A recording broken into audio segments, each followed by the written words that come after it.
It scares the hell out of governments to have people in control of their own money. At which point you should really ask yourself, what kind of government is that? The whole thing about currency is that you don't need to know how it works unless it stops working. And when it stops working, everybody needs to know how it works, because your wealth, your future of your children, everything now depends on that. If we go to a future where digital cash is the only form of cash that exists, and I think we're heading in that direction very, very fast. I think within 20 years, people who grow up 20 years from now will never see cash unless they visit a museum. Cashless society. Cashless society. Cashless society. Cashless society. Cashless society. Cashless society. If we go to that future, digital cash, we're at a crossroads because we have to choose between two possibilities. One is digital cash that's run by corporations that act not only as intermediaries in all of our payments, but also act as deputized members of law enforcement for every government and or intelligence agency and or dictator who co-opts them to their means.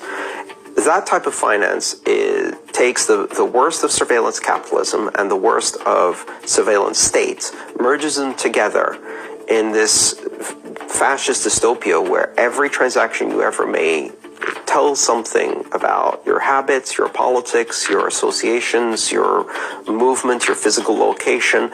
On the one hand, all of this data gets collected and shared among all of the intelligence agencies and corporations, or leaked. And on the other hand, if the people in power choose to, they can decide to debank you overnight.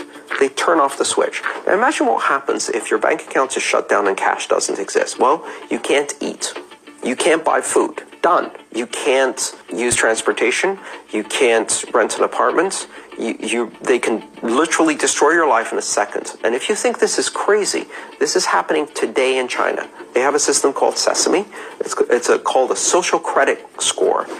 And they use your social media postings to give everyone a score as to how well they toe the line of political correctness to the doctrine of the Communist Party. People who have a negative credit score on that system are denied access to public transportation. They're denied access to airlines. They're denied access to trains. They're denied access to jobs in the government. They're denied access to apartments to rent. They're doing that today. Now, today, those people have cash to go back on. What happens when there's no cash? If the only people who are allowed to be intermediaries are the large corporations, they will commit the crime. It's like if you want to rob a bank nowadays, the best way to do so is to have a banking license. Then you can rob the entire bank and or country with complete immunity or impunity. If you rob one person and steal 20 pounds from them, you're going to jail. If you rob 2 million people of their homes and mortgages, right, you're not going to jail. You're getting a 10 million bonus from the bank, and you're retiring in peace and quiet in the countryside.